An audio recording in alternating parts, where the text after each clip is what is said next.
John Presco. This is May 30th, 2020. I'm going to make a video where I discuss this two-page article that was taken from the Carmel Pinecone. Apparently it was written by Sue Barton, who I believe was a model, a famous model. She came back to Carmel and called it the Carmel Pinecone yesterday. They seem to be closed down, I guess, from the coronavirus or something. And I asked them, is this Sue Barton, the model? So this was published by Rosamond Galleries before it became Rosamond Publishing. I have to go back and look in the probate records to see when my family's artistic and literary legacy was sold to Stacy Perot, who I believe was a front for Vicky Presco and Mark Presco and other creditors that hid themselves, I believe, with approval of Special Executor Sidney Morris. They, I believe, they made me out to be crazy and violent, and they did this to Shannon Rosamond, Christine's adult daughter. And my daughter and her mother joined in on the gaslighting, which I am now blogging on. And this letter is going to be introduced as evidence to the fraud, the criminal fraud that was going on and being perpetrated by Stacy Perot in this letter. This is an extremely example of art fraud. And I'm the only person that's aware of it. Well, I was Christine's teacher and her brother, and her brother in AA. And basically, they took my program with Tom Snyder, the ghostwriter, hired by Stacy Perot, said he wouldn't use it. So there's a lot of talk about Christine's sobriety in there from a man who's not a member of AA. Never met Christine. I never knew her family. And usually this book should have been a self-help book. I began one 2 years before Christine drowned. I had 7 years of sobriety when she drowned. And I began this book when I had 5. I was doing a lot of work with codependency, adult children of alcoholics, and incest survivors. So I felt that I knew enough to write a self-help book. It was called Bonds with Angels.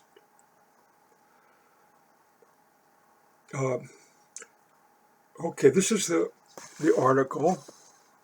Biographer tackles ironic story of best-selling local artist, Rosamond. Christine Rosamond perished when a wave hit her off the Big Sur coast in 1994. Yet her artistic legacy survives. Well, I seriously doubt it, and that's the evidence I'm going to present. Because no artistic legacy can survive such rampant onslaught of fraud, criminal fraud. Some of these people should be locked up and put on trial. They lured my 16-year-old newfound daughter into their camp. It was an idyllic picture at Rocky Point on the Big Sur coast on March 26, 1994. The afternoon sun hovered low in the sky. On an outcrop of tumbled rock silhouetted against the calm, burning surface of the ocean, a 46-year-old woman and her 8-year-old daughter knelt over a tidal pool. Dipping into the water, the child's fingers sent tiny crabs scuttling, sea anemones spitting salt water. The pair laughed excitedly over this gentle lesson in marine biology. Another figure, the woman's sister, watched from the beach a short distance away. Meanwhile, Silently, implacably, out toward the horizon, a rogue wave was traveling with such speed and power that it would soon engulf the two unsuspecting people on the rocks, drowning the woman, artist Christine Rosamond. Her daughter Drew was snatched from its throat by Rosamond's sister Vicky as Christine was pulled out to sea by the undertow. Thus ended the short and, as it turns out, not so sweet life of Monterey resident whose images of slender sensual woman outsold, according to Circle Gallery magazine, those of any other talent, including Dali, Picasso, and Rockwell. Sandra Faulkner, whose book Love Match, Nelson versus Navratilova, was a non-fiction bestseller, has written a biography of Rosamond. Of the subject of the book, When You Close Your Eyes, Faulkner says, Rosamond was both a dreamer and a fighter, achieving unprecedented success in her career and facing personal challenges that must have seemed relentless. The story is laced with irony. Rosamond was killed on her 1-year birthday sobriety in Alcoholics Anonymous. This is a quote. I was reluctant to write all that my interviews revealed about Christine until I realized that the totality of her journey was its beauty. Faulkner assets quotation. Alcoholism and her struggles with depression were as much a part of her work as were the canvas and paints she used to express and execute her ideas. Unquote. Rosamond chose Faulkner to be her biographer. She saw my picture on the jacket of the Navratilova book and asked me to meet with her, says the writer. It's no coincidence that Faulkner has a facial look very similar to that of the woman in Rosamond's painting. Rosamond had that look too, a full-lipped mouth and soft, rounded face. Like so many of her subjects. Her first poster sold in the millions. Nearly overnight, she became the successor to those artists whose visions of women defined an era, from the Gibson girl to the Petty pinup. Petty is an artist. Since Rosamond's death, her gallery in Carmel has gone forward under the direction of the one-time assistant, Stacy Perot. Page 2.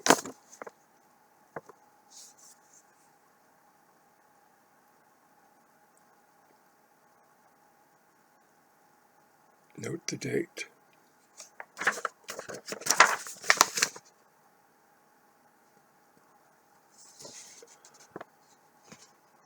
I felt a responsibility to continue, Perriot says.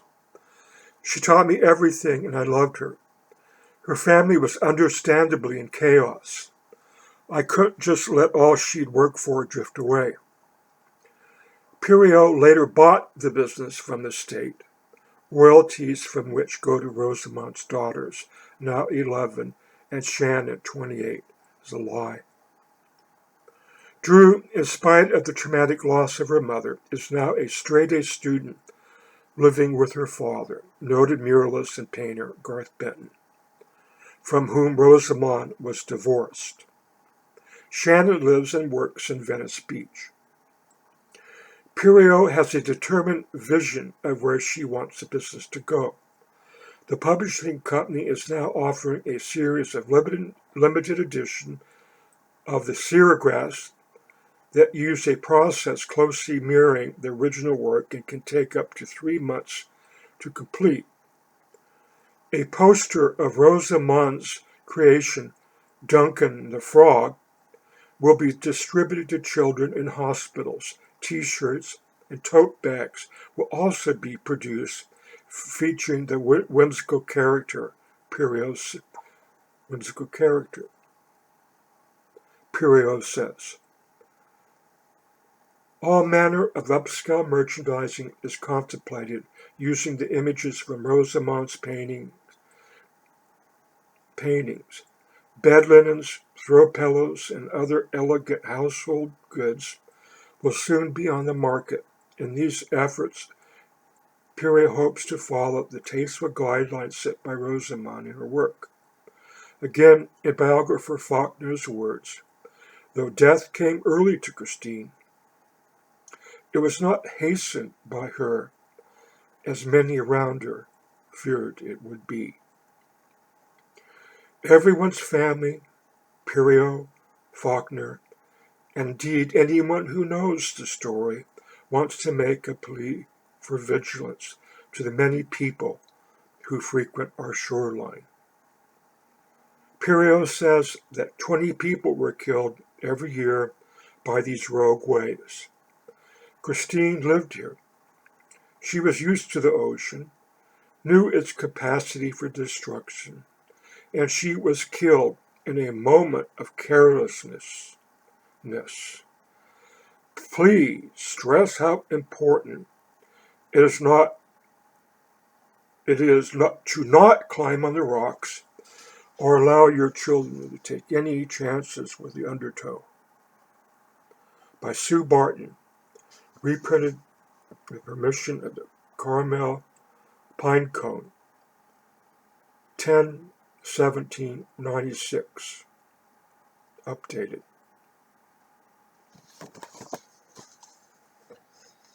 Truly a document that's full of fraud that the art world has not seen. I can't say when. I'm going to have to research other cases of fraud. But there's something else here. Outright lies about a human being, just a human being, who was killed. Ended up being fished out of the Pacific Ocean by a helicopter and put on an empty field. The helicopter landed on an empty field near the house at Rocky Point, and she was transferred into an ambulance and driven, while still alive, to the hospital. I have to do all the research. I've got a lot of research on this, folks. And she was still alive in the ambulance.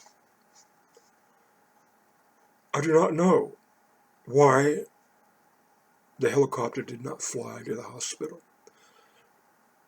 Maybe in 1994 they didn't have what all major hospitals do. They have a heliport, usually on top of the hospital, where helicopters can land with people that are in very bad shape. But let's go to the truth that Christine did live for 20 years at Pacific Grove. And she saw a lot of newscasts on TV of people being swept off the rocks and ending up in the ocean and drowning, dying, being killed by waves, not necessarily a rogue wave. 20 people are killed every year by these rogue waves. 20 people. 20 by times 20 is what, 200? Christine could have watched on her television, Pacific Grove, the rescue efforts, other helicopters trying to save other family members. Often, a child will go in first, and an adult will go in, or two, to try to save the child. And whole families have been wiped out. And if you come from Nebraska or Colorado, you're not going to have knowledge of this. You're not going to have seen all these television newsreel. You're going to think that you pretty much got it under control, even though you've never been, near an ocean. You might have been near a lake where the water stays within the perimeter of the lake. Unless a speedboat comes by, then the speedboat makes a wave.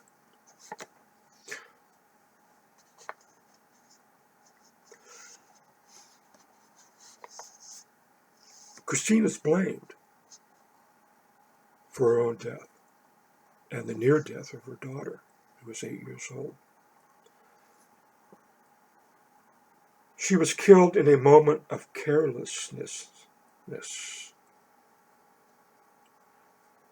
Really? How about my sister Vicky? She was right there. She's a mother. She had a son, Seamus Duncan, who was there. Vicky drew a map, which I'll do in another recording. And then she faked a drawing, said Drew did this to remove her son, lest I question him. But she would have been an eyewitness of the mother and daughter going into the water by the same wave. Vicky had been in the Navy. She'd been to sea at ships. She had seen waves hit the prow of a ship and shoot water, 50 feet in the air. That's what happened in this cove. The water came into a narrow opening about 15 feet wide, like an hourglass, hit this wall and shot up 100 feet. I saw it shooting up 50 feet at low tide. Well, the rescue personnel said it was high tide. Well, I looked it up in the Chronicle, and it was the high tide that morning. And there was a special full moon tide. And the wind was blowing up to 26 miles an hour. Wind produces waves. One of the rescue guys said he woke up and there was white caps to the horizon, as far as you could see, white caps. That means a strong, powerful wind. The wind has disappeared in the book when you close your eyes. Vicky was in the Navy. She knew there was danger down there. So did Christine. What happened to their concern for this 18-year-old child? Both of these mothers are women who born little babies out of their womb. And they seem oblivious to the danger this 8-year-old child is in. Two mothers. Well, it takes 20 minutes to walk down there. And when I was doing it, I could see the waves splashing up down in that cove. Because that cove is formed. It's a bowl.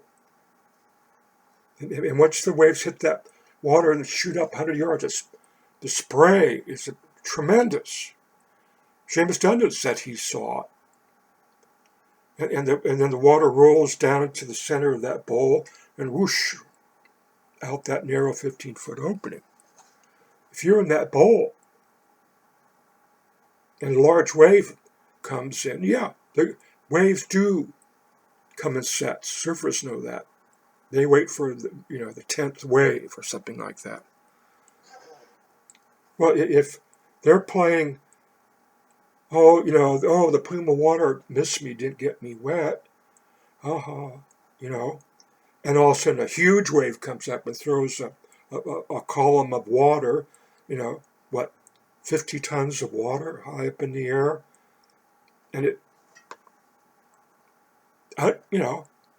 covers them, like in a waterfall, and whoosh, they're going out. They're going to the center of the bowl, and whoosh, they're going down, and down the 15-foot drop, and whoosh, out to sea. They had time. Vicky Presco had time. Seamus Dundon had time to see this action. Anybody who stood at the edge of that bowl on that morning with that high tide and that strong wind saw plumes of water shooting 100 feet in the air.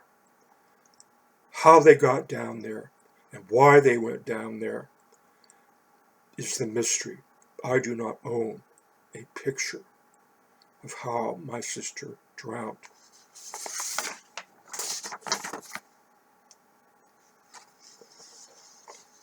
After all these years, I wasn't told my sister Vicky was dead.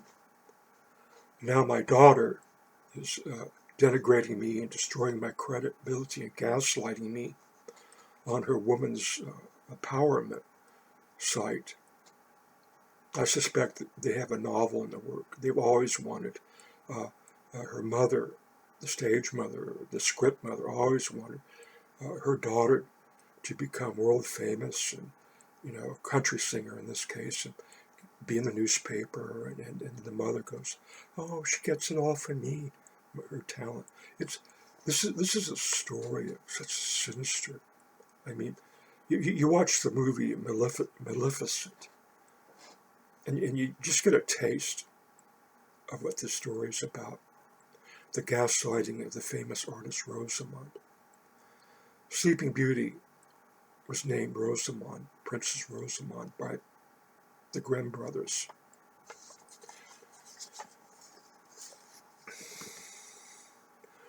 In this book, when you close your eyes, it has two authors. Sandra Faulkner apparently began this book, and then she's off the book. And I asked Vicky when I tried to make amends, because my daughter got involved and my grandson got involved, because they pulled them in. Heather was my recovery miracle.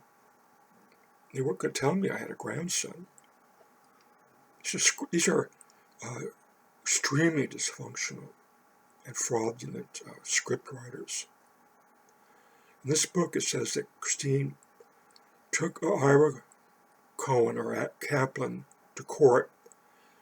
She sued him. He wanted to. He was exploiting her, and there was a settlement. And she stopped him from putting all her beautiful images of women on things like throw pillows, tote bags, the very thing that Stacy Perot said she's going to do.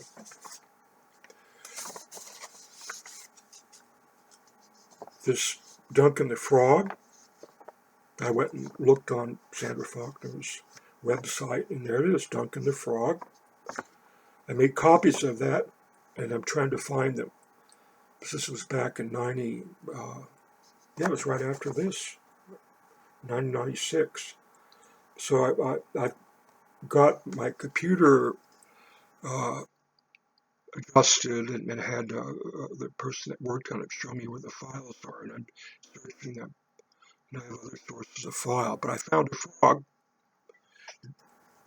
that is the Duncan the Frog, but it doesn't say Duncan the Frog on this particular copy of Sandra Faulkner's website. She writes children's stories, and she's trying to sell them, even as movies. And this is where this frog is supposedly Kendrick Christine, and it's going to be, they're going to give images of this to children's hospitals, you know, to give proof that Christine rendered an image of this frog. And gee, look, more of them showed up. Oh my gosh, it's the Lost Long Rosamond Frog series. Oh, we'll turn these into serigraphs. Well, Perriot petitioned the court for a special executor signature that she could apply to new prints made from original works of art in replacement of Christine's living signature. They had this stamp. They wanted to see a state seal stamp. Well, that was going to go on the frogs that are appearing out of nowhere. I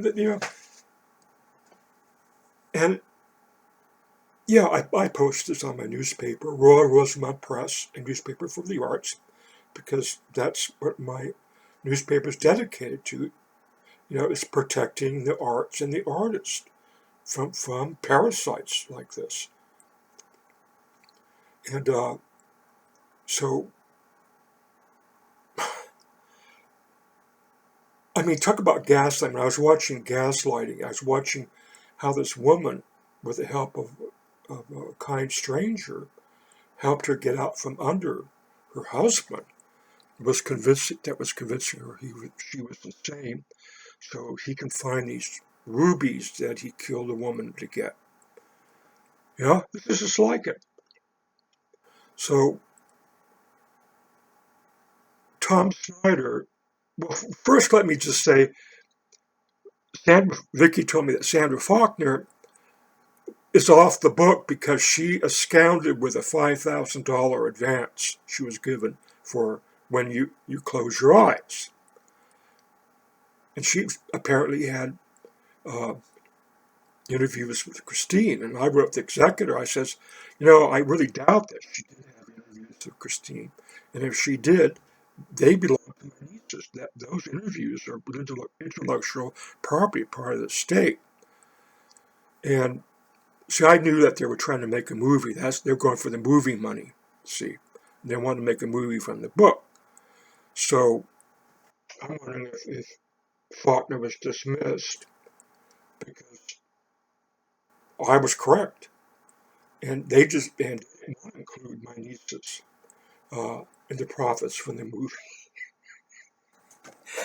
I mean, this is a book for people who are interested in this stuff, I mean, to me, it's evil. I mean, it's ugly. It's nasty. It's the most incredible act of fraud in the art world I think ever. I think it's number one. We're number one. So Tom Snyder reads my newspaper blog, and he comes out with his book in 2002. He, I believe, created Christine's sponsor, and I won't give her name, but he has the sponsor saying, I went into the gallery and Christine was painting this frog, Splash, and for a children's illustrated book. And I said, "Oh, I love that. Can I buy that from you?" And she said, "Yeah." And this person who's supposed to be Christine's sponsor, who's divulging all her secrets, which is unethical, what said here stays here even after death, unless it's revealed by a brother in AA who's writing a real self-help book about a brother and sister that came from extremely violent alcoholic parents who became very creative, and one became a world-famous artist. That's the only story. So Tom Snyder has this, because I can't find her, this fictional person saying that she owns Duncan the Frog and it's over her bathtub in Palm Springs. Well, you don't put any painting over a bathtub because the steam will ruin it. All right? That's a fact, Jack. So, all right, I'm going to cut this short. I don't want this. Oh, 30 minutes. Oh, good Lord. Okay. I got, you know, so I tried to remain detached, and I could tell you, the grief, the mental torture I've suffered because I loved all these people, my daughter, my grandson. I even asked Patrice Hanson to marry me. Uh, the expression of love for my sister uh, is was put on my blog, but it doesn't exist anymore. I I can't love these people. I love art. I love the truth. I can't love these people. They're criminals. They're involved in crime. It's ongoing. It's destroyed our whole family. I tried to prevent the destruction of our family. I failed. But the truth will exist. It will be published in my book, Capturing Beauty. All right. Take care out there.